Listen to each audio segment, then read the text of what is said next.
观众朋友，大家好，欢迎收看2月19公视台记台的暗新闻，我是丁雅纯。首先来关心今仔日有啥物新闻重点。新闻头起先来关心今年的台湾灯会，就伫阴暗9点半是上尾一摆的展演。台北市府有估会超过100万人去参观，所以为着要避免人丁伤客，台北捷运是规划部分车帮袂停伫咧国父纪念馆站，提醒观众朋友得爱加注意。摕出相机，伫每一个创意会顶头前翕上留念，加上边仔烟火大开，互民众真满足。这是为伫国父纪念馆的台湾灯会，不少民众把握时间前往灯区赏灯，因为过几点钟都袂结束啊。这很有创意啊，而且聚集在捷运站附近，走过来很方便，带小孩子来非常棒的一个活动空间。主灯仔细看还不错，那就是期待晚上看它开的人。除了国父纪念馆，今年的台湾灯会也阁有松山文创园区、信义商圈等4大灯区。根据台北市关团局统计，到10月为止，参展人数已经达到1200万人。即马灯会进入最后阶段，有计哪话人会哪侪，当地人流会超过100万。台北捷运公司也已经做好准备，会适时安排国父纪念馆站过一站无停来疏散人潮。会有史以来就是能够跟地标做结合。拍照，而且这一次在台北的很多的创作，大部分的创作其实都非常棒，100万一定是没问题的。我们会先启动我们月台的所谓的秘密通道，增加输运的容量。是人潮的状况，我们会启动所谓的过站不停。18点大概20分过后，会有第一波大量进站的人潮，必要的时候会再启动东进西出出口管制，减少人流的这个交织。另外，有灯区伫18暗第一站关灯，关团局讲是因为民众大拉大去，造成线路异常，伫半点钟内就真紧解决啦，已经加派人力，避免事件搁发生。不少民众希望灯会延长，也过伫成本效益、维管费用等各方的考虑之下，有望维持传统。各项会场暗时9点半最后一场展演了后10点陆续关灯。记者综合报道。中国的上海代办副主任李晓东带团来到咱台北，讲要看灯会，也阁有做市政交流。不过这行程是拢无啥咧公开，甚至阁有熊改时间，互媒体拢录音袂到。即马这原底着国安争议的访问行程，是愈受到哪力两党的议员的质疑，是安怎伫安尼业？那台北市府是强调讲，因拢是依照法规，伫咧动工的行程结束了后来对外公布。目前有觉得两岸春暖花开了吗？我们是期待了，因为也不可能通过我这样一个工作团组，就是一定会有一个很大的变化，这一定是两边的一起来努力。李晓东来日听落卡步回应媒体的问题，也一直细道写讲这两天互大家添麻烦。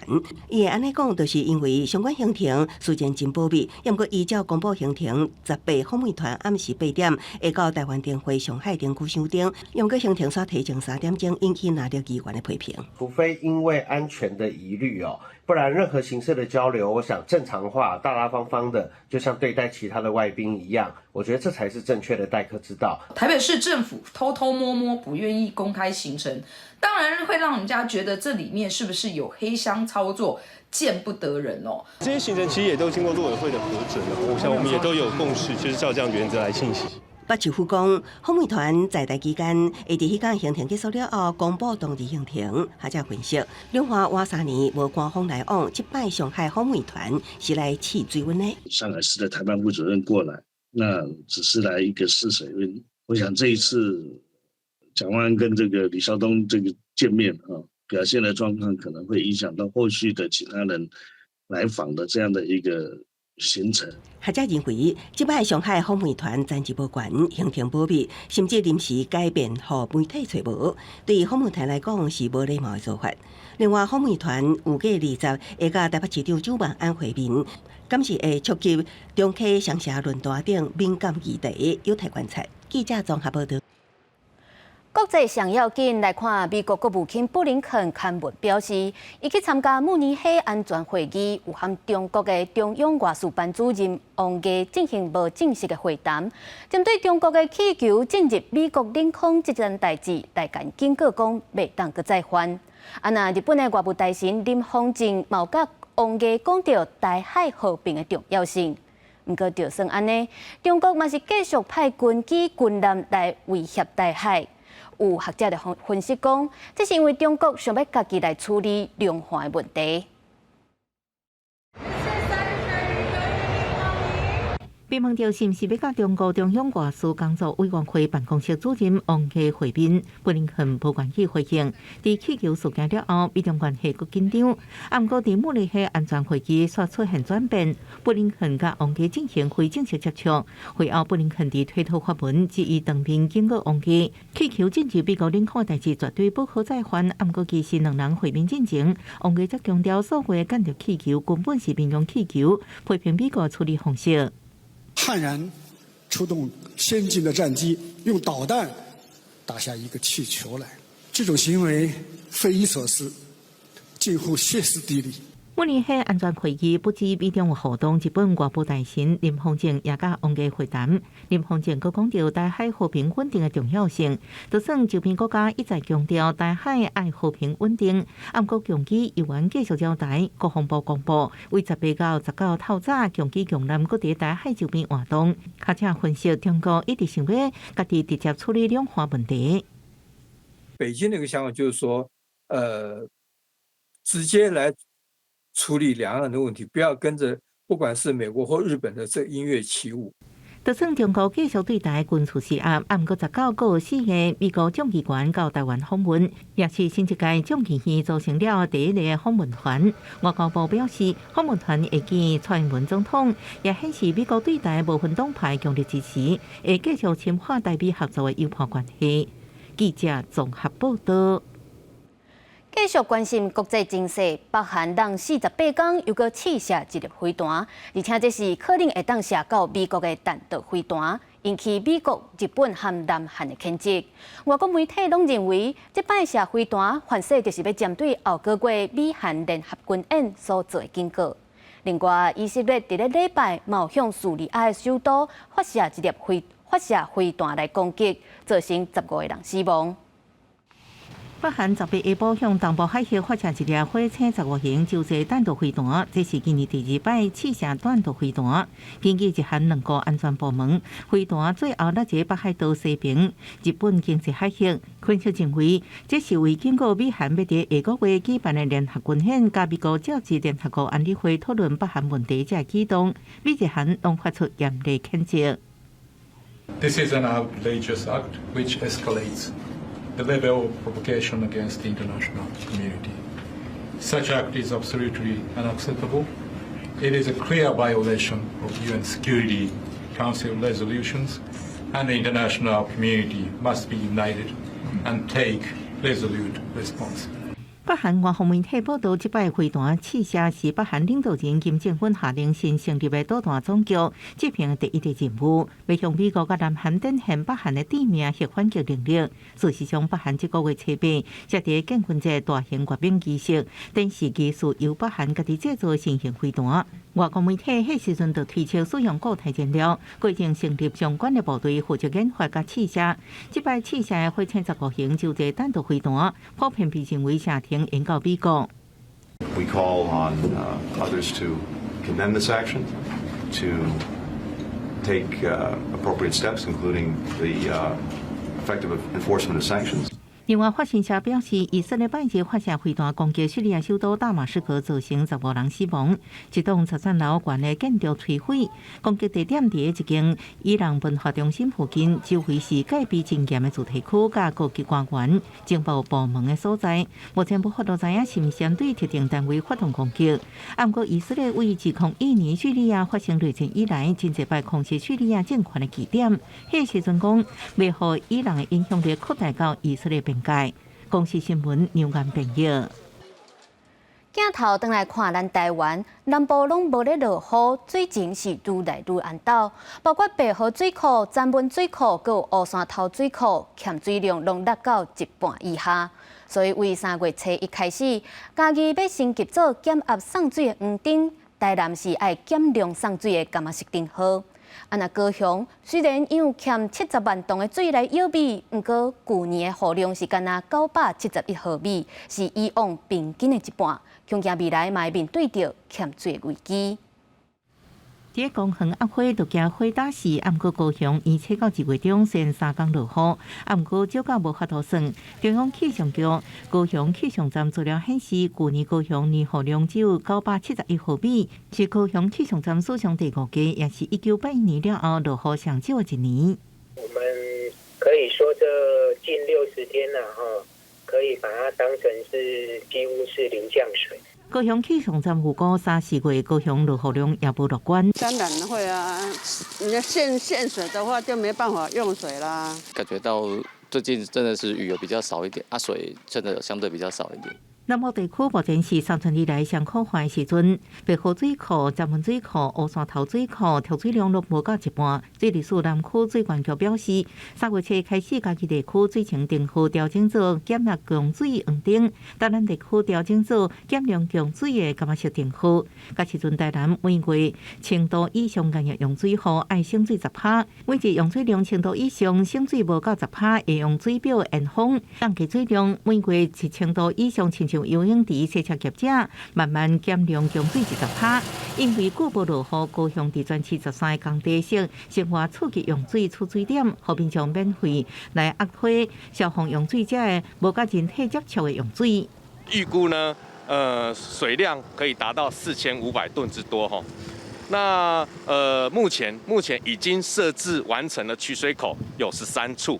高雄市府强调，高雄有闭源水源70万吨，生活储蓄水也会伫10天内增加到50个所在，希望民众加加利用，也爱省水度过欠水危机。记者综合报道。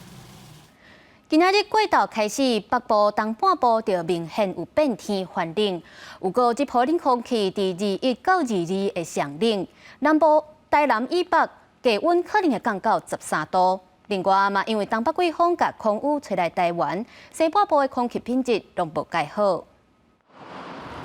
台北市区出日头，也毋过看向远的所在，规片茫茫茫，其实这是雾。西北部地区受到浓雾甲水边扩散条件无好的影响，早起嘉义市的空品测站来到红色警示，白沙乡亚 PM2.5浓度，慢升到每立方米97微克。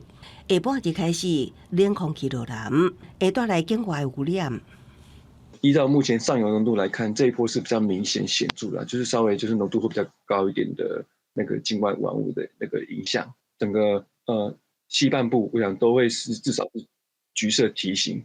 环保署表示，拜一水边扩散条件变好，空气会渐渐改善，也毋过北部甲东部民众爱特别注意，下昼冷空气会带来落雨，气温明显转凉，中南部日暝温差也会扩大。气象局指出，这波冷空气强度是伫东北季风甲大陆冷气团之间，北部低温会降到摄氏13度。这一波冷空气最强的时间点会是落在21号的晚上到22号清晨，预估在台南以北、宜兰的低温大约是13到15度，其他地方大概是15到17度之间。提醒北部东部民众，拜日气温哪寒哪冷，这波冷空气有继礼拜三减弱，也毋过到24拜5，阁会受到另外一波冷空气影响。气象局表示，北台湾会明显感受到凉意，对中南部影响就较细。记者综合报道。今仔日的本土病例是增加15747例，死亡个案有68例。为明仔载开始，室内卖当无挂吹暗啊，敢若伫咧大众运输和病院一寡所在有愿爱挂。毋过事实上，即马有袂少人，尤其是少年辈，当咧爱水，颠倒毋敢无挂吹暗。新冠疫情等候，19拜二增加15747个本土病例，比顶礼拜二同期下降6.8%，死亡有68例。其中较少年死亡个案是40多岁男性，本身有心脏病、糖尿病史，去年10月底发病，今年1月底病情恶化不敌死亡。住院后来因为多重的并发症，持续在加护病房当中治疗，那病况不幸在1月底的时候恶化过世。疫情指挥中心表示，本土疫情已经连续2礼拜稳定下降。28日，室内喙癌淋放令会如期进路，就医疗照护机构甲大众运输等2大类场所爱强制挂喙癌，其他室内空间由民众家己决定。我还是会戴。为什么？保护自己吧。现在已经变成这3年来这样的不戴好像怪怪的，像没有穿衣服一样。过特别3年，喙癌要改进，不少人出现容貌焦虑症，无想要将喙癌摕落来。有医师指出，尤其青春期的国高中生特别注意外表，过度焦虑患者甚至出现失眠。每天呢都会一直看着自己的面容，或者是看着自己的身体，一直嫌说自己身体不好。那甚至即使没有不好，他也会觉得说已经很不好，甚至要反复的跟别人确认说，我这里有没有一块斑啊？你跟他讲没斑，他也不相信。医师建议家长加鼓励青少年唔通只专心外表，加量自身的长处转移外表注意力。另外，国际学校幼儿园要等28年假了后，3月初到接放令室内喙癌令，指挥中心特别提醒，特殊文具，比如计程车、救护车、甲航空巴士等，也是要专程强制挂喙癌。记者综合报道。南投的草屯昨中昼传出讲，有一个驶金票车的保全，煞甲车顶的200万现金偷摕走。等家先去食饭的同事回来找无人，赶紧检查金库，就发现钱无去啊！警方调沿路的监视画面追查，一直到昨暗9点，总算伫咧台中掠到这个涉案的保全。运钞车窃案发生伫10月中昼，姓赖保全甲另外一个同事将运钞车停伫南投草屯清芬街，由姓赖保全留伫车顶，另外一个人先落车食中昼。不过案发进前，姓赖保全一直换运钞车停的地点，连附近店头也感觉真奇怪。他一直换位置，有时候换去对面，对啊，然后再换去那边，因为他移车移很久了，本来是经我门口，然后去对面用餐了。警方表示，姓赖保全几分钟了后，也落车进入餐厅，骗同事讲亲人有代志找伊，佮交出运钞车甲金库锁匙了后离开。不过后来姓赖保全一直无转来，电话也无接。同事发现唔对，拍开运钞车的金库检查，发现现金少200万，马上报警。那以车追人，以人追车，在短短6个小时内，在台中市丰原区拘提涉案的赖姓嫌犯。并起获剩余的赃款100余万元，有将部分的赃款去购买一部中古车，那这个车辆的部分我们也查扣了。检方调路口的监视器，发现姓赖保全案发了后成变装，搁坐计程车去台中市一间中古车行，用72万买进口中古车了后，驶车离开。警方用车捉人，迄时间暗时9点外，伫丰原一间饭店掠到姓赖保全。记者综合报道。台中头办坑溪的步道，互不少的番仔乌白拼规堆的白带鱼头和鱼尾，要甲正阿早正臭草。但即马警方是已经抓到这个违法的番仔，环保署嘛表示会依照违反废弃物清理法，甲罚到上当6000块。台中市太平区头边溪下环河步道，因为较少车辆经过，环境真清幽，所以叫做违法乱抌物件的地点。15透早有民众早起运动，闻到风花边传来阵阵的臭臭味，我近一看，发现爆花边风弹至少有200粒白带鱼头甲鱼尾，随报警处理。金城路河堤步道发现有上百颗白带鱼头遭任意丢弃，随即通报市府环保局派员协助清除。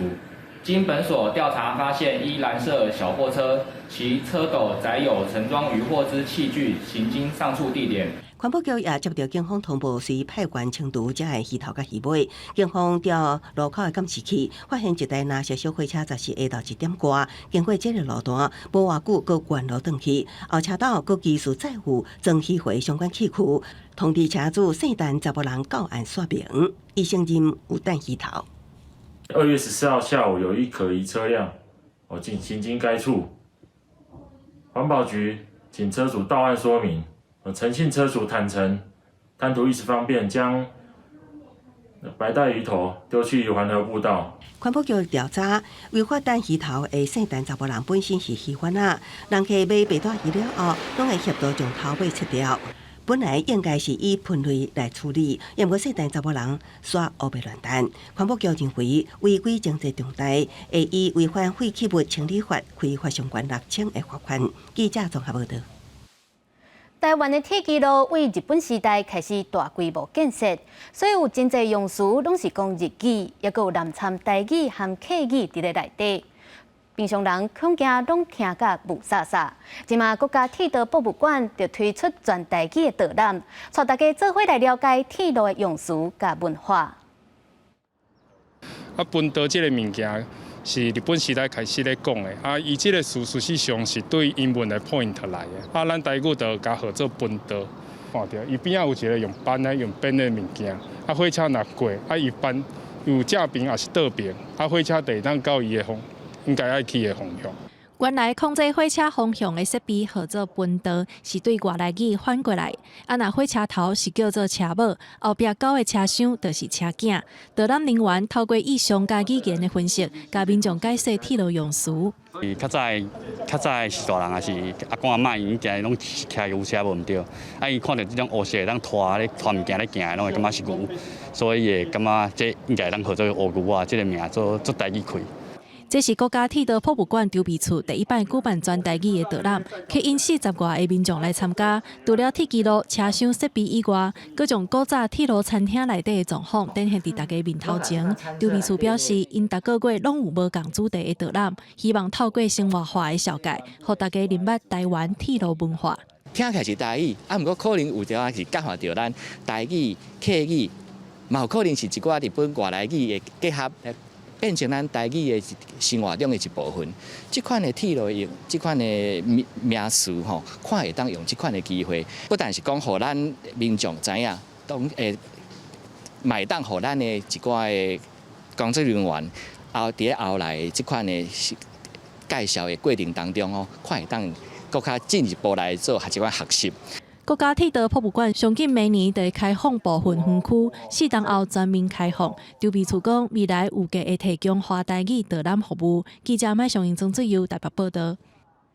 来看咱做胖的台湾职工简淑文和郑捷颖参加世界杯青年做胖大赛，用充满文化特色的作品《赛德克巴莱》摕到冠军。另外，咱的林凤仪嘛用人狮、歌丁一寡传统的元素摕到点心大赛冠军。Going to 台湾。21岁简淑文甲19岁郑捷颖伫高压比赛中出奖，就来领奖亚冠奖杯。两人以作品《赛德克巴莱》充满文化特色甲幼稚的设计拍败瑞典甲巴西，摕到2023 UIBC 世界杯经典面包大赛冠军。接受访问的时，后田老目屎感谢教练指导，教练也学了两个人自我要求真悬。就是水泡破了又再破，破了再破这样。哎，怕痛。痛要忍着继续做啊，完整做好才是重点。就是在时间内完成，然后还有就是要控制那些温度。作品展现气势，配件复杂，两个人伫6点钟内完成140外个芳。那两个人的手会当清楚看到烫伤、刮伤、乌青等各种伤痕，也毋过因毋捌因为痛痛退休。另外一位也以高度抗压性赢得青年西点冠军。是20岁林凤仪，伊伫15点钟内完成有糖钢机、半小技能高过的项目，经过体力甲内力考验，还是有一些小失误，然后当然就是赶快在下一次的流程中，比赛开始前把它调整好。很意外自己可以拿到这么好的成绩。林凤仪的西点充满传统文化元素，有人龙人狮、挂歌丁、糖钢机上的金鱼，更加是像真的。伊使用台湾第一家水果顶在地食材拍败德国、巴西、马来西亚等队伍。UIBC 世界杯青年面包加西点大赛，参赛者的年纪爱伫25岁以下，头一摆伫欧洲以外国家举办。咱国选手成功将2座冠军留伫台湾。记者综合报道。天气报你知，做伙来关心明仔载各地头的温度。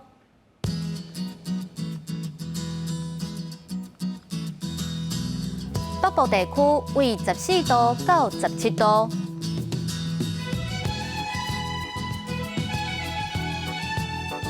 中部地区为14度到23度，南部地区为15度到26度，东部地区15度到21度，一个外岛地区为11度到17度。感谢您收看今日公视台记台下暗新闻，我是陈雅纯。稍等下请继续收看台湾技术铺，咱明仔载同这个时间再会。